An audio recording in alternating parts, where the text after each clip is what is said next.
Hello बच्चों, कल तक हमने ये पढ़ लिया था कि केमिकल रिएक्शन क्या होता है। तो आगे शुरुआत करते हैं।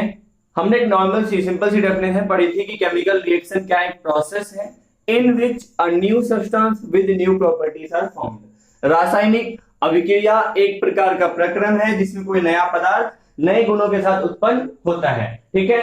अब हमने ये भी पढ़ा था कि क्या क्या चेंजेस आते हैं जहां पे भी केमिकल रिएक्शन होता है। तो बच्चों कुछ चेंजेस जो मैंने लिखवाए थे कल, वो था इवोल्यूशन ऑफ गैस। हिंदी भाषा में गैस का निष्कासन, गैस निष्कासित होता है, गैस निकलता है। एग्जाम्पल कल दिया था। चेंज इन कलर, रंग में परिवर्तन। चेंज इन टेम्परेचर, तापमान में परिवर्तन। फॉर्मेशन ऑफ प्रेसिपिटेट, अपसेप का निर्माण। ठीक है। तो अब हम इन सब चीजों के बारे में डिटेल में पढ़ते हैं कि क्या क्या होता है। ठीक है। एक और बात बता देता हूं बच्चों, पहले ही मैं जो तुम्हें पढ़ाऊंगा वो एनसीईआरटी से थोड़ा ज्यादा और एसचान से थोड़ा कम पढ़ाऊंगा, क्योंकि एसचान में बहुत कुछ एक्स्ट्रा दे रखा है। बट हाँ, इस बात की गारंटी है कि जो इस बोर्ड पे लिखा जाएगा ना, उससे बाहर कुछ नहीं आएगा अब तुम्हारे बोर्ड के एग्जाम्स में। ठीक है। जो बोर्ड के एग्जाम्स में जैसे क्वेश्चंस होते हैं, जो जो कॉन्सेप्ट पूछे जाते हैं, उन्हीं कॉन्सेप्ट को मैं यहाँ करवाऊंगा। ना ही एक्स्ट्रा करवाऊंगा ना ही कम करवाऊंगा। ठीक है। सिर्फ उतना ही करवाएंगे जितना तुम्हारे काम का हो। ठीक है।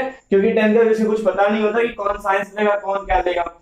तो खैर, पहला है मेरा इवोल्यूशन ऑफ गैस, गैस का निकलना। तो इसके लिए दो एग्जांपल हमारे पास एनसीईआरटी में गिवन है कि जिंक प्लस सल्फ्यूरिक अम्ल।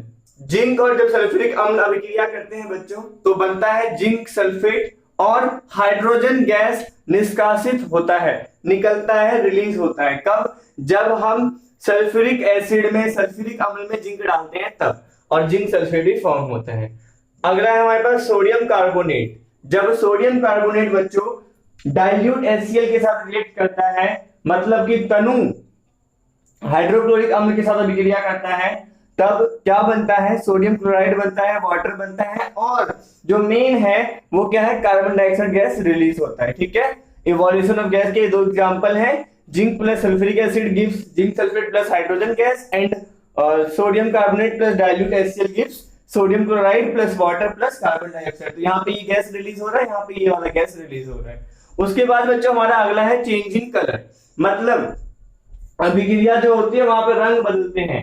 ठीक है। पहले कोई और कलर था, कोई और कलर हो गया। उसमें हमारे पास दो एग्जांपल है बच्चों। दो एग्जांपल कौन कौन से हैं? कि जब पर्पल पोटेशियम परमैंगनेट रिएक्ट करता है सिट्रिक अम्ल के साथ, सिट्रिक एसिड के साथ, तो बच्चों ये स्टार्टिंग में कैसा होता है? पर्पल होता है। कैसा होता है? पर्पल। और ये चेंज हो जाता है कलरलेस में। ठीक है। पर्पल पोटेशियम परमैंगनेट को जब हम रिएक्ट करवाते हैं सिट्रिक एसिड के साथ, तो बच्चों पर्पल पोटेशियम परमैंगनेट का कलर गायब हो जाता है और वो क्या हो जाता है? कलरलेस हो जाता है। ठीक है। मींस वाटर कलर टाइप समझ लो कि कोई रंग ही नहीं है। उसके बाद बच्चों एक और है एसिडिफाइड पोटेशियम डाइक्रोमेट। जब हम पोटेशियम डाइक्रोमेट जिसका कलर ऑरेंज होता है और इसको हम रिएक्ट करवाते हैं सल्फर डाइऑक्साइड गैस के साथ, तो ऑरेंज से एसिडिफाइड पोटेशियम डाइक्रोमेट कैसा बन जाता है? ग्रीन बन जाता है। कैसा बन जाता है बच्चों? ग्रीन बन जाता है। अगला है हमारे पास चेंज इन टेम्परेचर, तापमान में परिवर्तन। मतलब जहां रिएक्शन होगा बच्चों वहां क्या हो सकता है? तापमान में परिवर्तन हो सकता है। क्या हो सकता है? चेंजिंग टेम्परेचर हो सकता है। और बच्चों ये चेंजिंग टेम्परेचर भी दो तरीकों से होगा। एक हो सकता है कि तापमान बढ़ जाए, पहले कुछ तापमान था वो बढ़ गया, मतलब तो गर्म महसूस हो, और एक हो सकता है तुम्हें ठंडा महसूस हो। ठीक है। जैसे जो जिसमें हमें गर्म लगता है, ठीक है, जहां हीट इवॉल्व हो रहा है, जहां हीट प्रोड्यूस हो रहा है, ऊष्मा उत्पन्न हो रही है, उसे हम कहते हैं एक्सोथर्मिक रिएक्शन।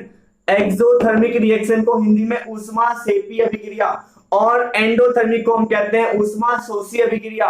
ऊष्मा शेपी मतलब ऊष्मा निकल रहा है, ऊष्मा शोषी मतलब ऊष्मा अब्सॉर्ब हो रहा है, हीट अब्सॉर्ब किया जा रहा है, यहाँ पे हीट रिलीज हो रहा है, हीट प्रोड्यूस हो रहा है, यहाँ पे हीट अब्सॉर्ब हो रहा है। तो यहाँ क्या होगा? Heat goes out. एक सिंपल सी डेफिनेशन नहीं कहूंगा, एक सिंपल सा समझने के लिए क्या कह सकता हूं मैं कि in exothermic reactions heat goes out and in endothermic reaction heat comes in. ये डेफिनेशन नहीं है, पहली बार बता रहा हूं, डेफिनेशन नहीं है। ये है एक्सोथर्मिक रिएक्शंस क्या होती हैं हीट प्रोड्यूसिंग रिएक्शंस होती हैं, और जो मेरा एंडोथर्मिक रिएक्शन होता है वो हीट अब्सॉर्बिंग रिएक्शंस होती है। ठीक है, एक्सोथर्मिक की बात करें बच्चों, तो जब कैल्शियम ऑक्साइड रिएक्ट करता है वाटर के साथ, जब कैल्शियम ऑक्साइड वाटर के साथ रिएक्ट करेगा तो कैल्शियम हाइड्रोक्साइड बनता है प्लस हाइड्रोजन गैस बनता है। और बच्चों ये एक रिएक्शन कैसा है, एक्सोथर्मिक रिएक्शन है, गर्म हो जाता है, पूरा कंटेनर क्या हो जाता है बच्चों, गर्म हो जाता है। यदि तुम्हें मुझसे विश्वास ना हो तो अगली बार जब भी तुम्हारे घर में सफेदी होगी ना, तो क्या करना, जो बाल्टी होती है ना कैल्शियम चूना, जिसे चूना बोलते हैं, उसको बाहर से टच करना। ठीक है, और यदि बिल्कुल ही विश्वास ना हो उसमें हाथ डाल देना एक बार, तो तुम्हें महसूस होगा गर्मी क्या होती है। ठीक है, हाथ सलामत नहीं रहेंगे तुम्हारे। ठीक है, बहुत ही एक हाईली एक्सोथर्मिक रिएक्शन है, बहुत ज्यादा हीट रिलीज होता है। ऑब्जर्व करना, जब तुम्हारे घर में चूना और पानी घोलेंगे सफेदी करने के, तब ये चीज ऑब्जर्व करना। ठीक है, कौन सा रिएक्शन है वो, ऊष्मा क्षेपीय अभिक्रिया है, एक्सोथर्मिक रिएक्शन है, calcium oxide plus water gives calcium hydroxide plus hydrogen gas. ठीक है, उसके बाद बच्चों अगला है एंडोथर्मिक रिएक्शन। एंडोथर्मिक में क्या होता है, हीट अब्सॉर्ब कर लिया जाता है और हमें वहां ठंडा लगता है।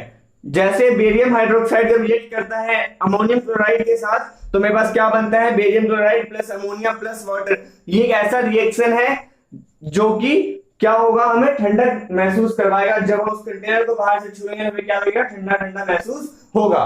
कब, जब बेरियम हाइड्रोक्साइड और अमोनियम क्लोराइड हम एक साथ मिक्स करेंगे। उसके बाद बच्चों अगला है फॉर्मेशन ऑफ प्रेसिपिटेट, अवक्षेप का निर्माण। इसको लिख देते हैं अवक्षेप का निर्माण। अब सबसे पहली बात बच्चों, अवक्षेप क्या होता है, तो इसकी डेफिनेशन क्या है, a solid product which separates from solution. मतलब एक ठोस पदार्थ है जो कि सॉल्यूशन से, विलयन से अलग हो जाता है। भैया बात समझ में नहीं आई, तो दूध फटा दूध देखा, फटा हुआ दूध, तो उसमें क्या होता है, कुछ पार्ट्स उसमें सॉल्युबल नहीं होते हैं, है ना, बाहर घूम, मतलब उसमें तैर रहे होते हैं। समझो यार फीलिंग्स को, एक सॉलिड पार्ट ना बाहर आ जाता है और वो क्या होता है, उसमें तैर रहा होता है, उसमें घुला हुआ नहीं होता है ना। तो वो जो पार्ट है ना, वो जो एक्स्ट्रा चीजें हैं, वही क्या है हमारा प्रेसिपिटेट जैसा, वैसा ही कुछ होता है प्रेसिपिटेट में, कि एक सॉलिड प्रोडक्ट है, कोई ठोस उत्पाद है जो कि सॉल्यूशन से अलग हो चुका है। ये नहीं बाहर कूद गया, नहीं, उसी में घूम रहा है, बट सॉल्यूशन के साथ नहीं है, वो सेपरेट हो चुका है, तो तुम आसानी से बाहर कर सकते हो। ठीक है,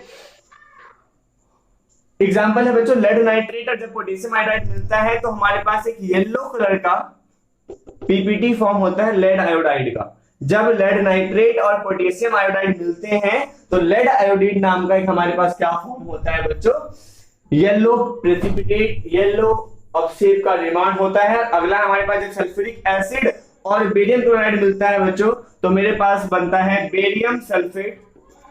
क्या बनता है, बेरियम सल्फेट। बेरियम सल्फेट जो कि कैसा पीपीटी होता है, व्हाइट पीपीटी होता है। ठीक है,